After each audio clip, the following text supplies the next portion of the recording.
I know with sometimes around the holidays, the infamous commercials come on. You see the holiday decorations. People are gearing up for their holiday shopping. I know for my own personal grief journey that when I enter my workplace, you're consumed with the coworkers speaking about, oh, I can't wait for Christmas shopping. I need to get a gift for this person. I need to get a gift for that person. Inside, I'm actually screaming out loud. On the external, on the surface, I just go with the flow. I know when my son passed, he had just passed 2 months prior to Thanksgiving. So I was still in that brand new numbness, that shock. He had passed suddenly. He didn't have a disease. It was a tragic accident.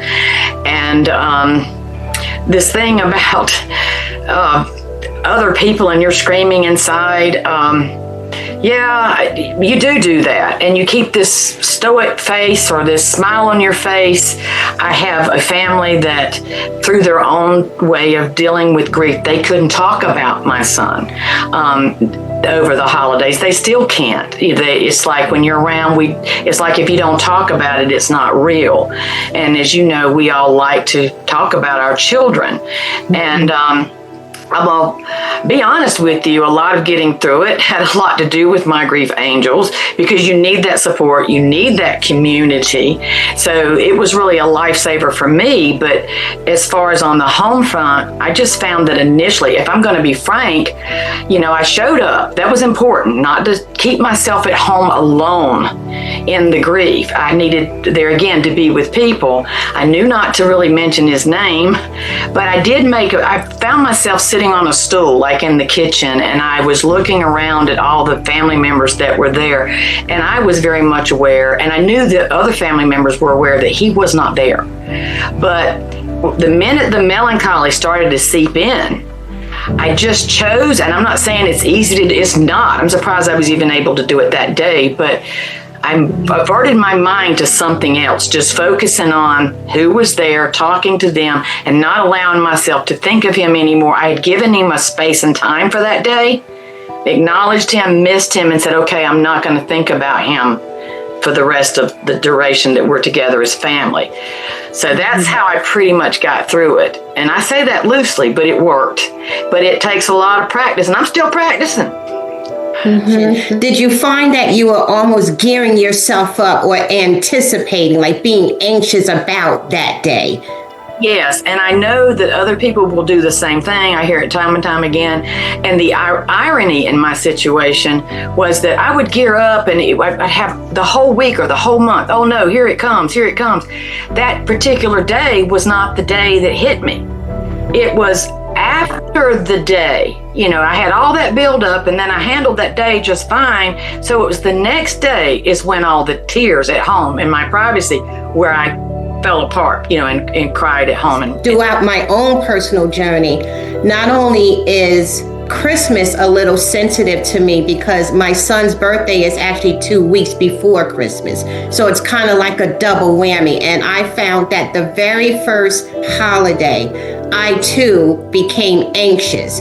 I was trying to gear up and say, okay, LaTanya, are you actually ready for this? But no matter what thoughts are in your head, no matter how you try to prepare to get through that time, it just has to play itself out. Right? How many of you guys agree with that so far?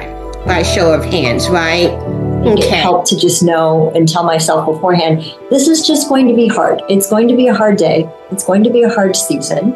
And it's okay if you feel like you need to cry, if you need to be upset, if you need to be angry because you're missing out on the things that you thought you were going to have. And I think you try to find some gratitude in it as well, because I know for sure, as hard as things have been for me, there's always someone that has it way, way worse than I do. And I am very lucky in a lot of ways. But trying to be aware of the social media that you consume, because it just builds up that whole image of what a holiday is supposed to be. Because, there's going to be a Lexus in the driveway and it's going to have a big red bow. And you're going to fall in love again magically, and the Hallmark Channel has their Christmas movies and all that. So that is something else I think that's important to mention, because if watching social media gives you comfort, great. But I think that that's something to be aware of, because it also could be building unrealistic expectations or making you feel like you have to go do something for the holiday that you really don't have to do if you don't want to do it.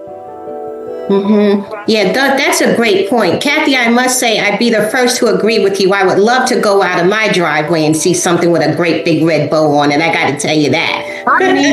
I just say, LaTanya, it's okay if I'm feeling a certain way, right?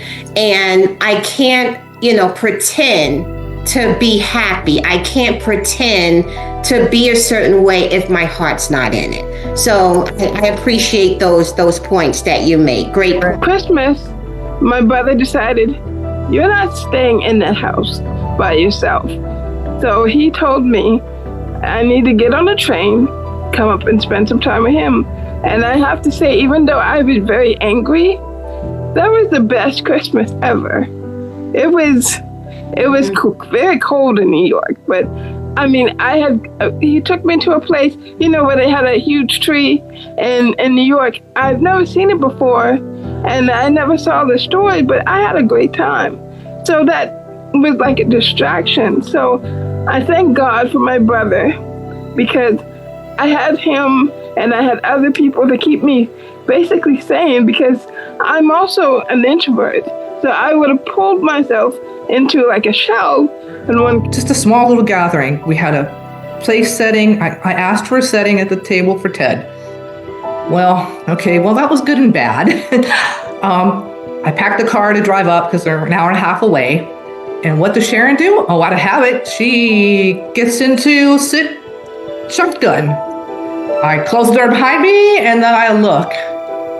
The new reality is you have to find your new normal, and it takes time. Like to say, give yourself grace. Okay, well, that's easy to say that, but to put it in practice and actually accept it is another story. And the next morning, we woke up looking on her breakfast nook. There in the tree, and it's not common, was a red cardinal. And Ted was peeking in on his girls. He was looking in on Mom, and he was looking in on me. People can say what they will, but I do now believe in signs, and I know he's still with me. And invited all the kids over, and I prepared everything. But I needed that. I needed to fix everything. I needed to have them around me. And at first I kind of thought, I was sort of like cheating on him, but I also knew he loved the holidays. He loved the little things I did, but once he got sick, it was overwhelming. So that was that first Thanksgiving. That Christmas, we did the same thing. We just all got together at my house and we just laughed and told stories. We thought of different things he said, and that was how we sort of honored his memory. We honored